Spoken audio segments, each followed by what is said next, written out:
Session NEIPA, svetlý a kalný ale, ktorý nie je príliš horký, no je výrazne nachmelený, ovocný a džúsový. Znie to dobre? Tak si pripravte poháre. Začíname.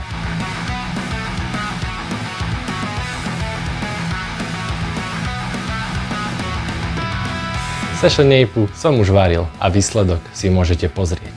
No tentokrát som do receptu pridal pšeničné vločky a karahel, aby som vylepšil penu, vytvoril dostatok tela a výsledok bol teda ešte plnší a sladší. Na horkosti som ubral, do varu nešiel žiaden chmel a používam chmele Citra a pomerne nový americký chmel Crush, ktorý je o niečo ovocnejší ako Citra, možno až do štýlu Galaxy chmelu. Okrem toho, prvýkrát používam kvasnice New England od Lallemandu, čo sú základ pre tento štýl, no majú vyšší pitch rate, takže si pomáham menším štartérom.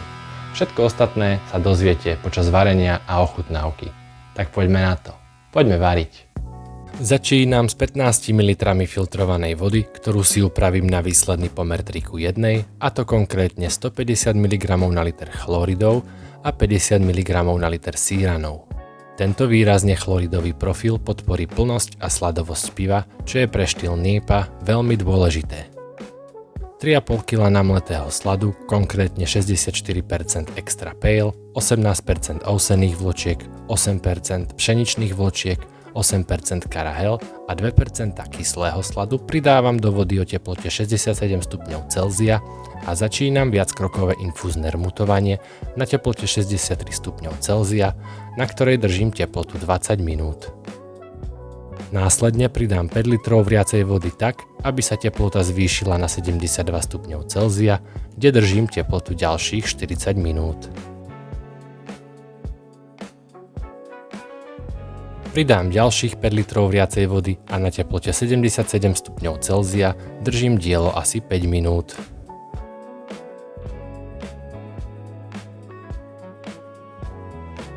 Následne slad vyberám a prelievam horúcou vodou, tak aby som dosiahol objem 25 litrov sladiny a prechádzam k chmelovaru.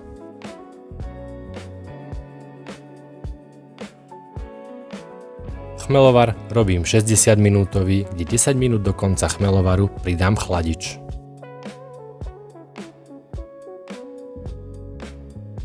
Po vypnutí ohrevu počkám, kým teplota klesne k 80 stupňom Celzia, pri ktorých pridám 40 g chmelu Citra a 40 g chmelu Crush do hopstandu na asi 30 minút, ktoré by mali pridať asi 25 IBU.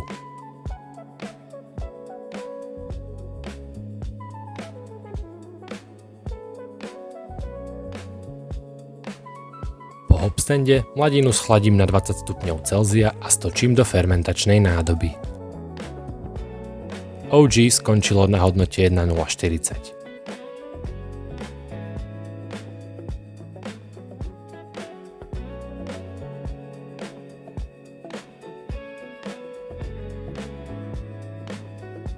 Mladinu som zakvasil kvasnicami New England od Lallemandu, ktoré som si naštartoval v asi pol-litrovom štartéri a zároveň som pridal 20 g chmelu Citra a 20 g chmelu Crush na dry hop na podporu biotransformácie. Pivo som nechal kvasiť 5 dní pri teplote 20 stupňov Celzia, po ktorých som vybral chmel a pridal novú dávku chmelu na dry hop, a to 40 g chmelu Citra a 40 g chmelu Crush, ktorú som nechal ležať ďalšie 3 dní pri teplote 20 stupňov Celzia, po ktorých som urobil cold crash na 3 dní a stočil pivo do kegu. FG skončilo na hodnote 1,012 a teda pivo obsahuje asi 3,7% alkoholu.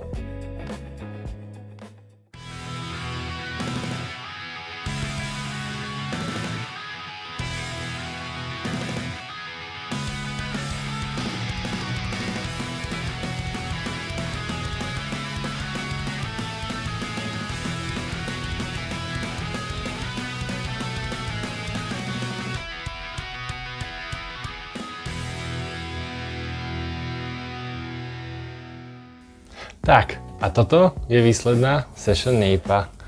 Zrime sa, ako vyzerá. Vyzerá krásne kalná, určite cez to nie je vidno. Vyzerá krásne žlto, jemne do zlatista, ale to som chcel, nechcel som to úplne biele, akože svetlo žlté, chcel som to skôr také tmavšie, preto som tam pridal aj trochu toho karahelu. Je tam teda tie pšeničné vločky, ovsené vločky, vyzerá, že tá pena je krásna. Ak sa pozriete, neviem, asi to nevidno, ale drží pekne. Je fakt taká nadýchaná. Vyzerá dobre. Pekná biela, čistá. Tvorí v podstate malé bublinky. Sem tam sa trochu zväčšujú, ale sú fakt jemné. Poďme na vôňu. Krásna. Krásna citrusová vôňa spojená s tropickým ovocím. Cítim tam jemnú kvetinovosť možno. Chcel by som sa trochu borovice alebo drevitosti alebo niečoho. Možno trošku nejakej marhule, broskyne, niečo také, asi skôr broskyňa. Voňa to pekne, pomerne čisto, teda čisto, nie čisto, ale akože čisto v rámci štýlu, že je to pekne ovocné, esterové. Nasýtené stredné. Trošku jemnejšie, ale to som aj chcel, lebo v rámci nejpa je to také lepšie, keď je to jemnejšie. V rámci horkosti je to v podstate nízka horkosť, ako z toho obstendu tam vraj by malo byť 25 IBU. Čisto cítim 25 IBU, akože cítim tam jemnú horkosť, ale to je asi aj tým, že je to v podstate slabšie pivo a tým pádom tá sladovosť tam neprebíja až tak, ale je to super svieže. Telo je pomerne ľahké, ale není zase ľahké také, že by úplne tam nič nebolo. Je to cítiť, že je to pomerne plné, ale nie plné akože sladké, sladové, chlebnaté, ale skôr také sladkasté, presne to. A je to fajn, sedí to v tom štýle, takže ma to baví. Dobre, poďme to ochutnať. Krásna citrusová chuť. Taká jemne pomarančová, citrón, v podstate taký grebiemný. Do ananásu by som to hodil trošku nejaká, neviem, marakuja, pomelo, mango, niečo na tento spôsob. Tedy to je to pekne džusové, nazvem to džusové, aj keď není to úplne ako tá klasická hazy IPA, že by bola veľmi sladká, veľmi sladová, veľmi džusová. Toto je taká jemná odnož toho. Pripomína to nejaký radlerik. Aj keď nie úplne radlerik, ale nejakú takú limonádu džusovú, niečo na ten spôsob. Dobre, poďme na recept. Oproti pôvodnému som tam teda pridal pšeničné vločky a karahel. Ako vidíme, karahel pomohol hlavne s farbou. Predtým som teda varil z Pale Ale, čo je tmavší slad, teraz extra Pale, čo je vlastne extra svetlý slad, takže preto som aj pridával karahel, aby trošku pridalo na tej farbe. Pšeničné vločky som tam pridal hlavne na penu, lebo minulé som to mal iba ovsené vločky, Pale Ale Malt a kyslík a vlastne nestačilo to. Tá pena bola taká, veľké bubliny v tom boli a veľmi rýchlo padala, taká nestabilná akási. Tak teraz som to vylepšil tou pšenicou a vyzerá, že to fakt pomohlo. Ešte stále viac menej drží, není to 100%, ale stále je tam. Do chmelovaru nešiel žiaden chmel, až potom do hopstandu. Píšu 25 IBU, tuto mám cez iný software len nejakých 18 IBU. Tie hopstandové IBU sa veľmi ťažko počítajú. V rámci horkosti v pohode. Mohlo by to byť menej horké, súhlasím. Ale aj tá horkosť pomáha v tom, aby to bolo viac menej také svieže, aké to je. Teoreticky by som znížil teplotu hopstandu na len 75 alebo tak, alebo by som ubral toho chmelu do hopstandu, ale netreba možno ani. Je to dobré, svieže, piteľné. Aspoň to není úplne, že iba sladký džusík, ale je tam proste cítiť aj to, že je tam nejaký ten chmel. Dobre, Citra Crush. Čo sa týka citry, tak klasika, citrón, citrusy a trochu tých kvetín, niečoho takého. Crush je o dosť ovocnejší, mal by mať štýl presne mango, ananás, nejaká marakuja, nejaké takéto tropické ovocia v tom. Je to v pohode Crush. Podľa mňa Crush je dosť podobný tej citre, akože osobne. Je viacej ovocnejší, ako som spomínal, možno do štýlu Galaxy. Galaxy je zase trošku iný, ale neviem, k čomu inému by som Crush prirovnal, takže sa snažím ho tak nejak zhodnotiť, že je to niečo medzi citrou a Galaxy. Určite budem musieť vyskúšať nejaký nektarón a iné chmele, ktoré by mohli byť podobné tomuto. Ale to dobrý chmel, vyzerá, aj doplňa pekne citru. Akože osobne mi tak citra už až tak nechutí, alebo jak to povedať. Mám pocit, že sú zaujímavejšie chmele, ktoré ma viac bavia, ale je to proste štandard, to klasika. Ako keď si poviete Cascade, tiež je to proste klasika, alebo žatecký poloraný červeniek. Je to klasika, všade sa to používa, všetci to chcú, všetci sú na to zvyknutí. A je to dobré, len mňa práve baví objavovanie nových chutí a nových chmelov a tak ďalej. Okrem toho rmutovania asi v pohode, vlastne z 1,040 to došlo na 1,012, čo je v podstate 3,7% alkoholu, čiže výborné, akože spokojný som, presne tam som niekde chcel byť. A kvasnice Lalbrew New England. Budem používať, či nebudem. Chutí to dobre. Mám v chladničke Verdandipy, takže vyskúšam ešte tie, niekde, ale dobre, aj tento New England je dobrý, dobré kvasnice sú. Škoda toho vyššieho pitch rateu, že človek buď si musí kúpiť 2 sačky, alebo dávať ten jeden a rátať s tým, že možno tam môže byť nejaký problém. Neuvedomil som si, keď som si ich kupoval, preto som musel potom robiť menší štarter. Inak by som rovno kúpil 2 sačky.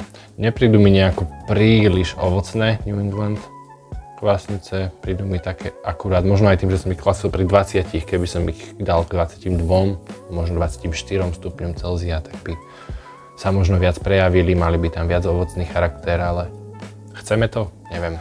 Je to teda prvýkrát, čo som s nimi varil, alebo teda kvasil a dopadlo to dobre. Mňa to baví, toto pivo je to v podstate pre mňa môj štýl kvázi session IPA, lebo veľa ľudí, čo poznám, tak nepije úplne tento štýl, alebo teda nepí hazy IPA a podobne, nie sú úplne nadšencami. Ja som viac menej.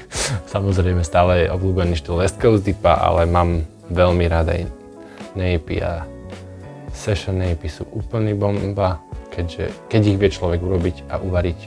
No nič, všetko dopadlo dobre. Kvasilo sa iba pár dní, je to desina, takže nič tomu netrebalo nechávať nejako veľa. 5 dní sa kvasilo pri 20, potom ďalšie 3 dní s dry hopom. Testujem trošku teraz nasytenie a veci ako sítiť v podstate v tom kegu. 30 psi, fakt pri 5 stupňoch Celzia na 24 hodín, nechajte to tam a potom v podstate len odpojte to, vypnite si onu.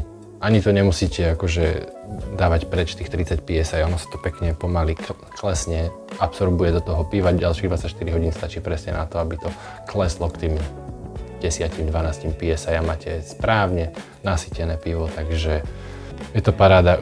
Skúsil som to pri tomto, toto je jemne nižšie nasytené, ale držal som to pri tých 10, nedosycoval som to už. Mám druhé pivo, ktoré robím rovnako, ale dosycujem ho ešte jemne k 12 psi, aby bolo jemne akože bublinkovejšie.